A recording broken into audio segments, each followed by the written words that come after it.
Hi, this is Corey from ME CFS Navigator, and I want to talk with you about the constellation of things that can cause a crash when they're taken together.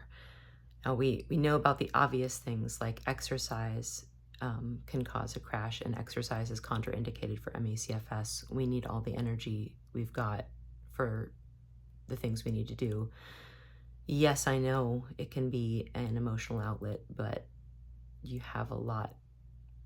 You'll feel worse when you can do a lot less physically, and it'll just spiral from there. Please believe me, exercise is a bad idea. But any physical exertion, even not exercise, the things you need to do to keep you going throughout the day will all cost you. Heart rate raise will cost you. There is a Facebook group dedicated to keeping you below the threshold that is safe for you.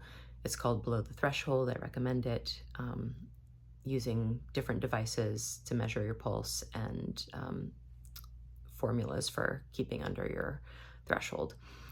So there's that. Any sensory exposure is a thing that will contribute to a crash.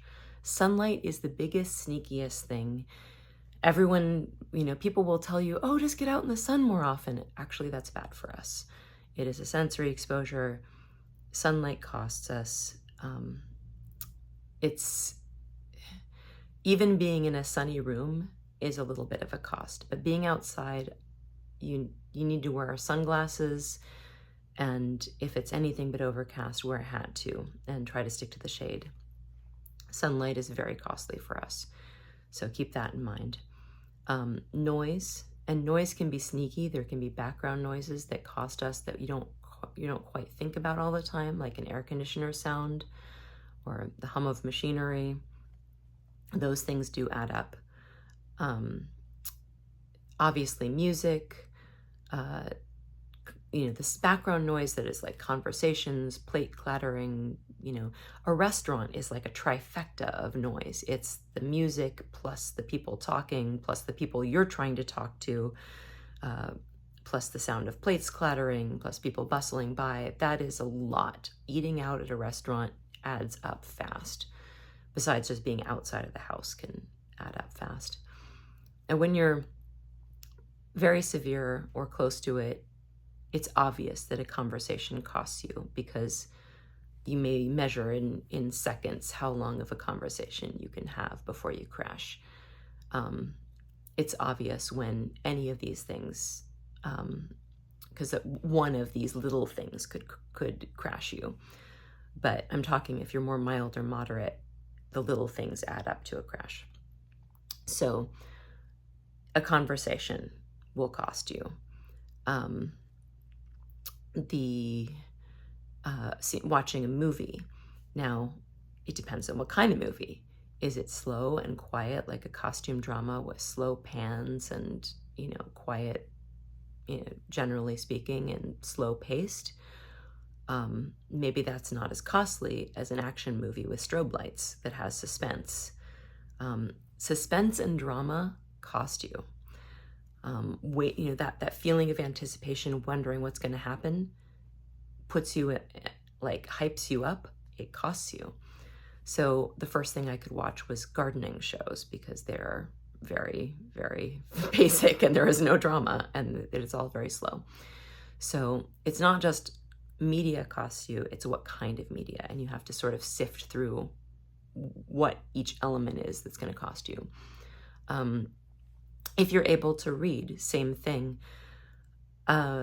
I can now read again to a degree, but a book that's this wide and, like normal book width on a white sheet of paper with long paragraphs might actually be outside of my range, because the paragraphs are too long and it just swims in my head. If you put it on an iPhone or a phone, and it's in dark mode and the paragraphs are short, then I can actually read for a while and it doesn't cost me too much. The dark mode helps, the short paragraph helps, the short line length helps. It all adds up. Any mental exertion, like if you're trying to figure out you're trying to fill out forms or deal with bureaucracy or, anything work related, if you're able to work, that adds up. So physical, emotional, sensory, mental, each thing that you do costs, and the way that you do it costs more or less depending on like where you shave off the margins, like I was just saying. So it's kind of like you have to be a miser about every ounce of energy. And do I need to read this in a book form, or can I read this on my phone? I've just shaved off a little bit.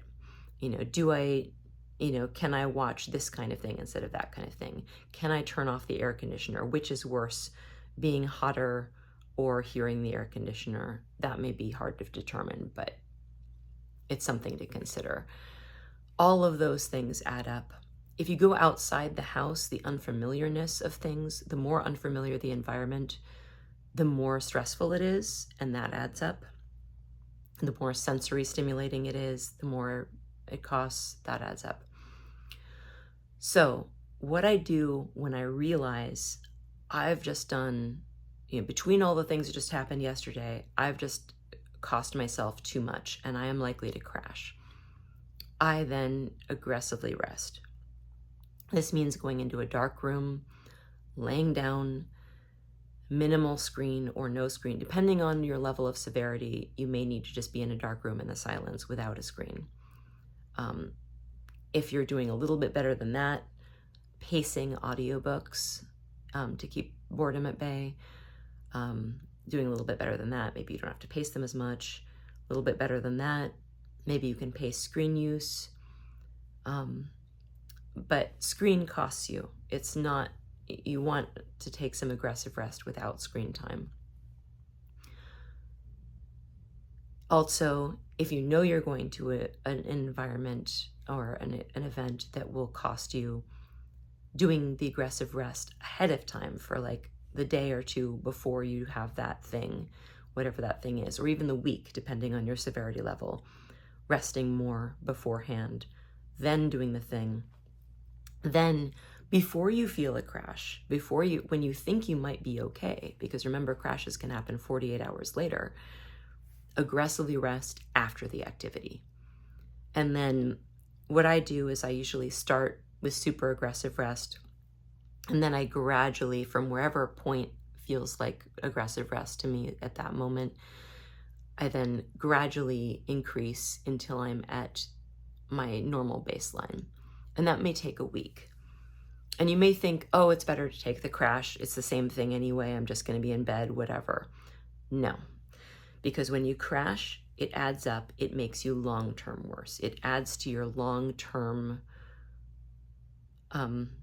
credit score, or whatever you want to call it. Like it's cumulative. The more times you crash, the worse you get. So the game is to shave off all the margins of everything you can and crash as little as you can. And aggressive rest will save you, like so much of the time. So I wish you luck. If there's anything you want me to cover, please mention it in the comments, and good luck.